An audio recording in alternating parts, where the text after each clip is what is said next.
We were looking at our contracts expiring in 2016, so we had an option to change providers, and we put it out for bid. And the facts led us to choose wind and solar over natural gas. One, because it was cheaper, and two, we had cost certainty for 20 and 25 years. And so we already know what we're going to be paying in 2041 because there are no cost escalators in our contracts.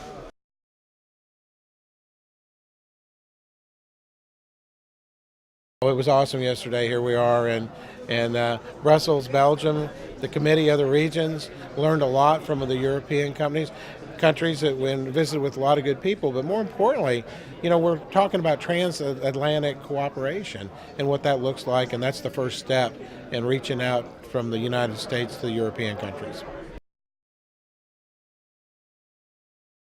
When we first did this, it was strictly a business decision, and we made the business case to go 100% renewable. But what we've learned over this time is the environmental benefits are just off the charts good.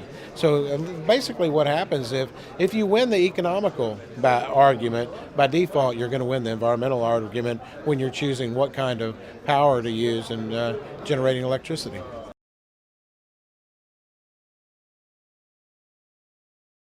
Yeah, I think there's more hope with cities in the U.S. cooperating with the cities in Europe because President Trump and I couldn't be farther in disagreement on energy policies.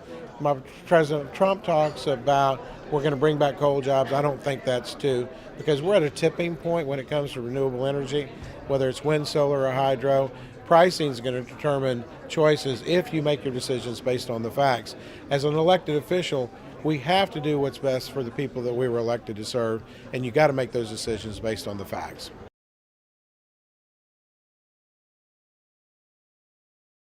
Right, but we're the ones at the local level, the mayor and council level, that is in charge of providing electricity to the citizens we were elected to serve.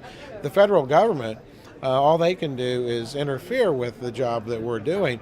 But with renewables, we did two things. One, we took out regulatory and governmental risk, because the more governmental regulation you have, the more pricing typically goes up. There's nothing to regulate when it comes to wind and solar. They're renewable, they're clean energy. The other thing what we wanted to do with these long-term contracts is to mitigate price volatility in the short term. We did that with 20 and 25-year contracts.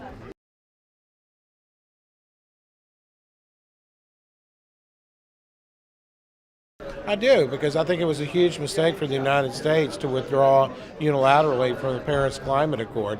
It's interesting, though, that doesn't really have any negative impact until after President Trump's first 4 years. But I do believe that the cities are probably in the best position to make the decisions on what's best for their cities. And you have the provincial governments and regional governments. They're also in a better position than the national government to make those decisions.